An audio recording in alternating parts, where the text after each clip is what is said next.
Good evening friends. మనం ఇక్కడ కాళీ మందిర్లోని మన మాస్టర్ దగ్గరికి వచ్చి ఉన్నాము.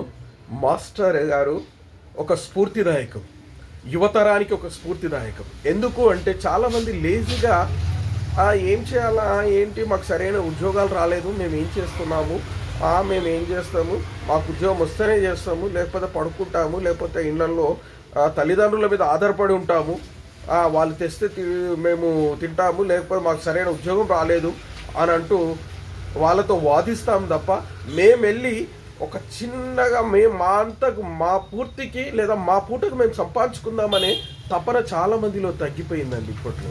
కనుక ఈ తపన మనిషిలో పెరగాలంటే మనము ఇలాంటి మహానుభావుల దగ్గర స్ఫూర్తిదాయకమైన ఇంటర్వ్యూ, స్ఫూర్తిదాయకమైన 2-3 మాటలు తెలుసుకుందాం.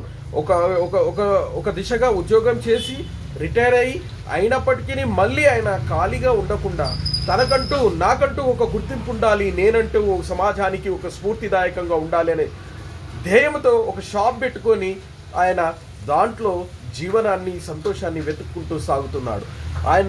ఆయన దగ్గర మహానుభావుల దగ్గరికి వచ్చినాము. సార్ నమస్కారం సార్, మీ గురించి మేము చాలా తెలుసుకున్నాము. మీ తపన, మీ యొక్క ధ్యేయము ఇది నవతరానికి స్ఫూర్తిదాయకమని నేను తెలియపరచుకుంటున్నాను. ఇది మరి మీరు ఎలా ఏం చేశారు? 2-3 మాటల్లో మీరు చెప్పండి. నేను గిరిజన్ కోఆపరేటివ్ కార్పొరేషన్లో వర్క్ చేసినాను. 40 years చేసినాను. 40 years. దాని తర్వాత ఏదో చిన్న కొట్టు పెట్టుకున్నాను.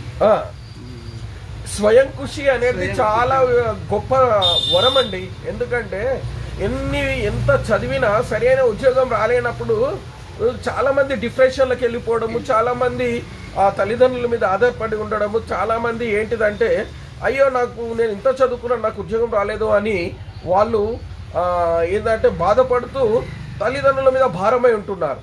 ఆ విధంగా కాకుండా స్వయం అనేది జీవిత లక్ష్యంగా మనమంటూ, ఎందుకంటే ఇప్పుడు మన తోటి ప్రపంచంలో వేరే దేశాలను కూడా మనం పరిశీలించి చూసినప్పుడు ఆ దేశాలలో మనకు తెలిసింది ఏంటంటే మ్యాక్సిమం క్రియేటివిటీకి, స్వయం ఉపాధికి ఏంటంటే పెద్దపీఠం వేస్తుంటారు. ఎందుకంటే మనకంటూ గుర్తింపు రావాలంటే మనలో ఒక ధ్యేయం ఉండాలి, మనలో ఎప్పుడు సంచరిస్తుండాలి, మనలో ఎప్పుడు ఒక అన్వేషణ మ్రోగాలి.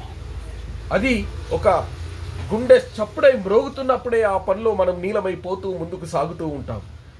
ఎవరండి మనకు ఉద్యోగం ఇచ్చేది? మనము 10 మందికి ఉద్యోగం ఇవ్వాలనే తపన నీలో ఉంటే నువ్వు తప్పక సాధించగలవు జీవిత లక్ష్యాన్ని. 10 మందికి, 1000 మందికి ఒక మాదిరి దర్శకునిగా, ఒక మాదిరి మహానుభావునిగా నువ్వు నిలుస్తావు.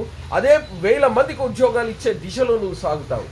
కనుక మీ యొక్క ధ్యేయాన్ని బట్టి, మిమ్మల్ని బట్టి మరొకసారి మీకు నమస్సుమాంజలు తెలియపరచుకుంటూ thank you very much sir. మీరు చేస్తున్న ఈ యొక్క గొప్ప సాధనను నేను అప్రిషియేట్ చేస్తూ మీకు థ్యాంక్స్ చెప్తూ thank you very much. Please like, share, comment, subscribe my dear friends.